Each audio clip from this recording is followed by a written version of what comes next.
ان ناشئۃ اللیل، ان بے شک، ناشئۃ اللیل رات کا اٹھنا، کھڑا ہونا. نشا کا مطلب ہوتا ہے نا پیدا ہونا، یعنی پودے کا اگنا، نشو نما بھی اسی سے ہے. آپ نے کبھی بیج سے تنا کھڑے ہوتے دیکھا؟ یوں لگتا ہے نا جیسے جھکی ہوئی چیز سیدھی کھڑی ہو گئی. یوں لگتا ہے جیسے کوئی سویا ہوا تھا اٹھ کھڑا ہوا. یعنی بیج سے جب پودا بن کے نکل رہا ہوتا ہے نا تو پہلے وہ ایسے جھکا ہوا ہوتا ہے، پھر وہ سیدھا کھڑا ہو جاتا ہے، جیسے کوئی سوئی ہوئی چیز. باقاعدہ لگتا ہے کہ سوئی ہوئی چیز جاگی ہے. جب انسان سو کر اٹھتا ہے تو وہ بھی پہلے یعنی آدھا اٹھتا ہے، پھر اٹھتا اٹھتا کھڑا ہوتا ہے، بیٹھتا ہے پہلے. اب لیٹے ہوئے کھڑے نہیں ہو سکتے، بلکہ کیا کرتے ہیں، لیٹ کے بیٹھتے پھر کھڑے ہوتے ہیں. تو یہ ہے اٹھنا. تو ناشیہ ہوتا ہے اناشیہ، آفیہ کی طرح سو کر اٹھنا، سوئے بغیر اٹھنا نہیں. کیا بیٹھے ہوئے تو بیٹھے ہوئے، وہ کیا تھا، قم اللیل ہے. اور یہ کیا ہے، ناشئۃ اللیل. وہاں قم اللیل یا ناشئۃ اللیل ہے. بعض لوگ کہتے ہیں نا اچھا ہم رات دیر تک جاگتے ہیں پھر تہجد پڑھ لیں. بے شک پڑھ لیں، نفل تو آپ کبھی بھی پڑھ لیں گے، مگر جو اصل تہجد ہے وہ سو کر اٹھنے والے ہیں، سو کر اٹھ کے پڑھے جاتے ہیں. تو یہاں اسی کا ذکر ہے. ناشئۃ اللیل رات کو کھڑے ہونا، یعنی سونے کے بعد اٹھنا، نیند توڑنا. ہی اشد وطئا، ہی وہ یعنی یہ عمل جو ہے اشد بہت شدید ہے. اور شدید کا معنی کیا ہوتا ہے، قوی، مضبوط. ٹھیک ہے، سخت معنی ہے، ٹھیک ہے یہ معنی بھی، لیکن قوت کا معنی یاد رکھا کریں، شدت میں، شدید میں. ہی اشد نہایت سخت ہے، بہت مضبوط ہے. وطئن نفس کو چلنے میں.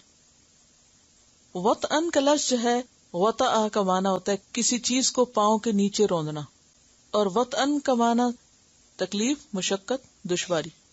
یعنی بہت دشوار ہے، بڑا مشکل کام ہے. ایک معنی تو یہ ہوا.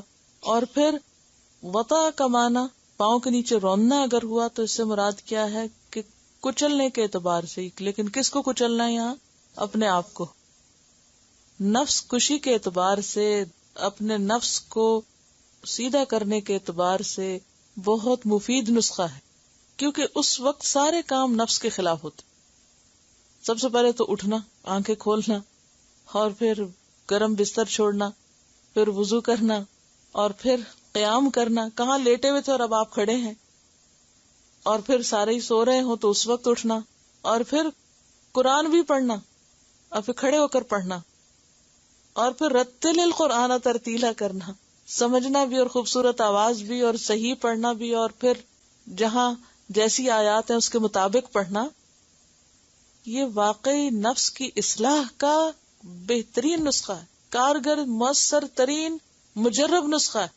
اور ایک داعی کے لیے، دین کی دعوت دینے والے کے لیے ایک لازمی انگریڈینٹ، اس کی زندگی کا لازمی حصہ. اس کے بغیر کام نہیں ہو سکتا.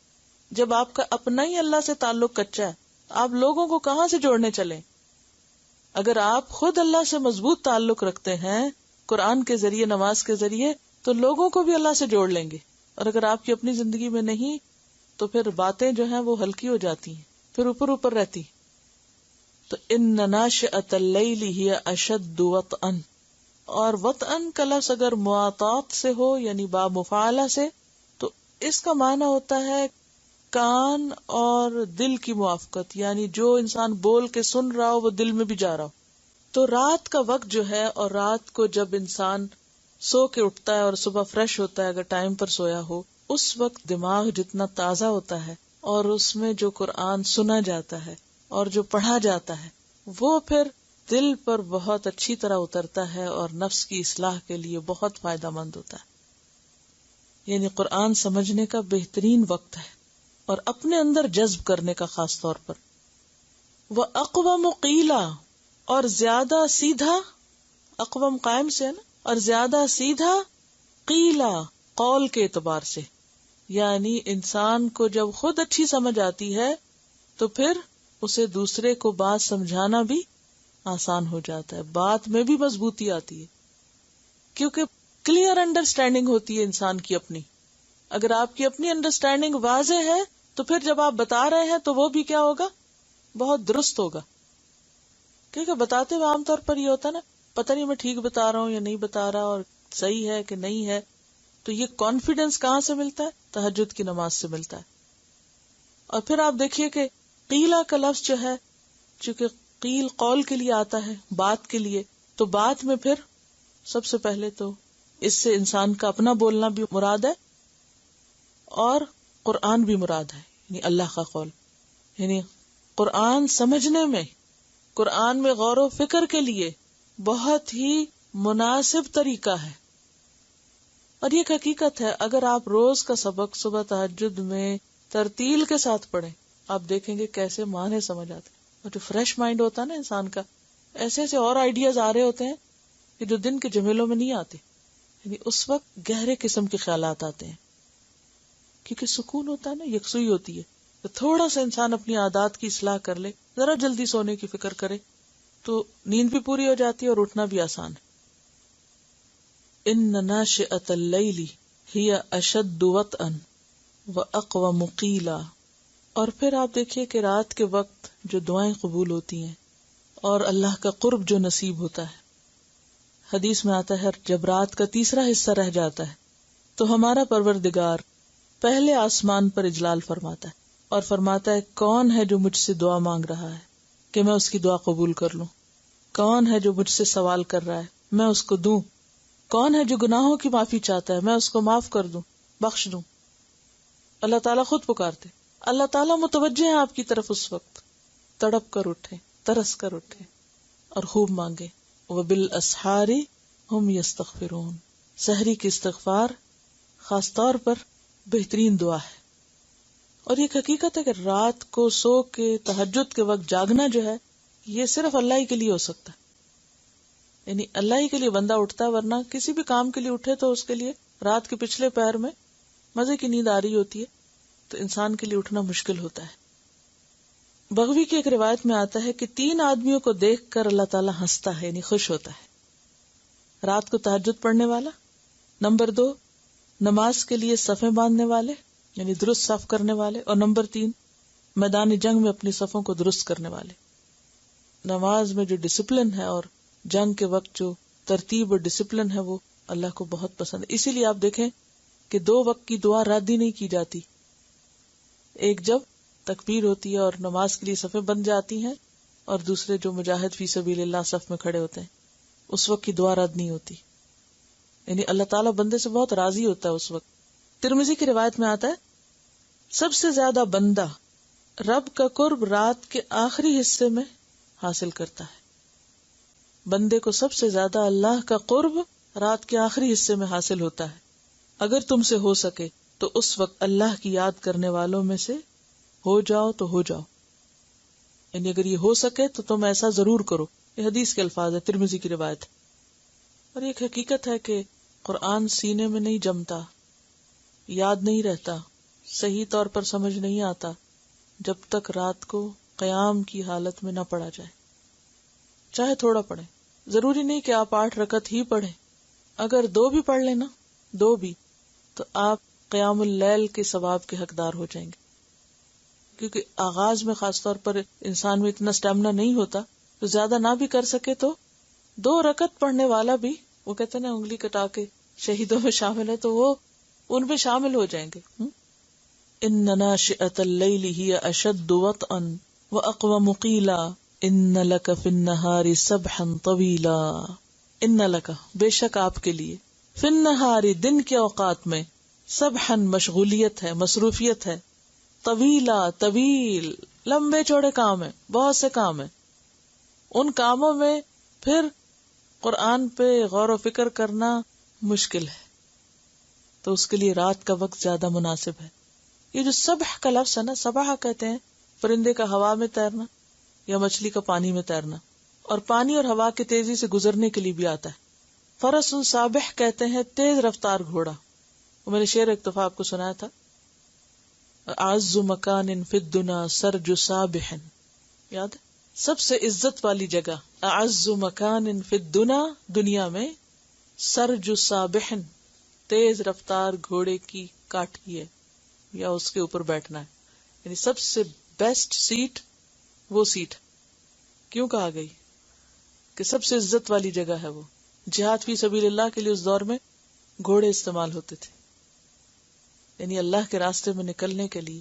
اور آج آپ کے لیے آپ کی کرسی جس پر آپ بیٹھ کے پڑھتے ہیں اللہ کا کلام، یہ بھی اعز مکان فی الدنیا ہے. ہر ایک کے لیے اس کے حالات کی مناسبت سے.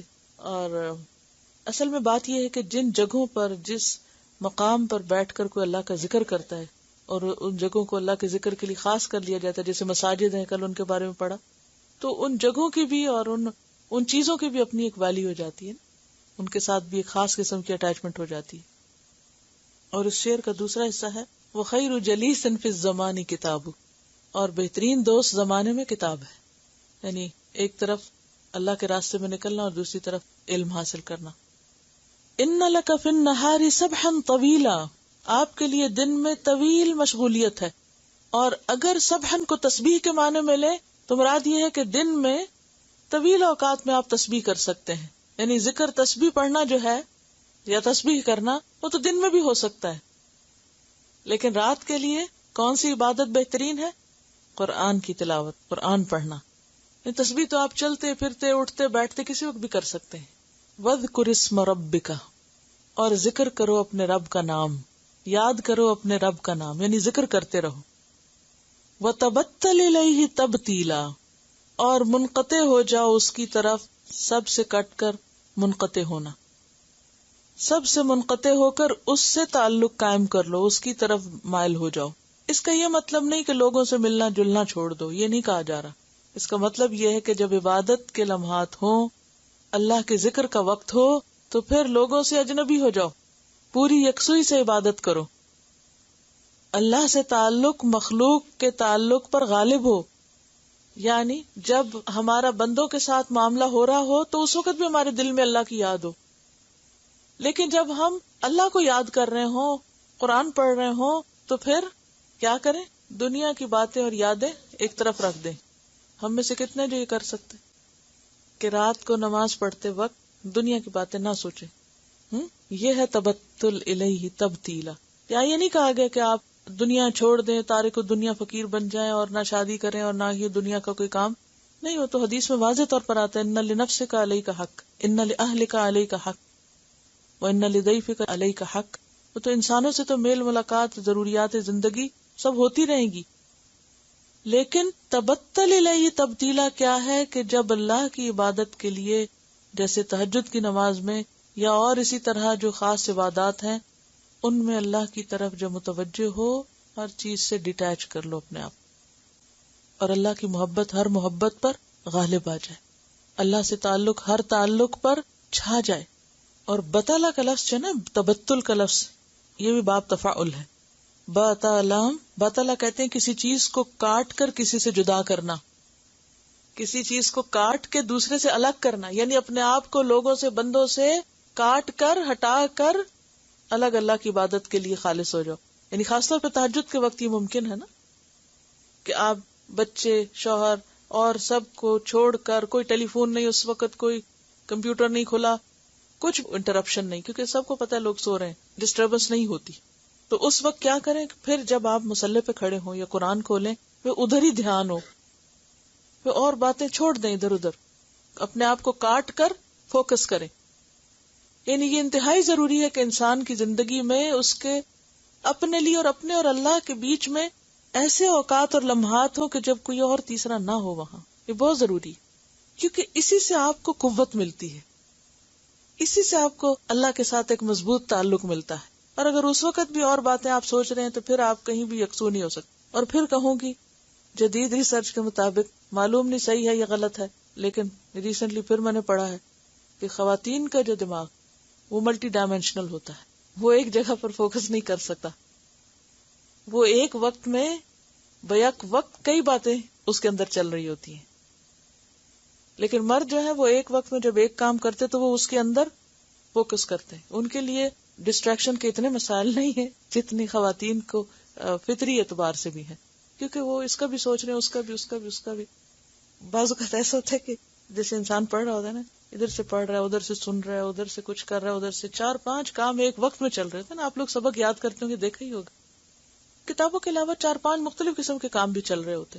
آپ پڑھ رہے ہیں اتنے میں فون آ گیا، اچھا وہ اٹینڈ کیا، اچھا وہ رکھا تو چاہیے، کسی نے کچھ کہہ دیا، ادھر سے کوئی آ گیا، ادھر سے کچھ اور دیکھ لیا.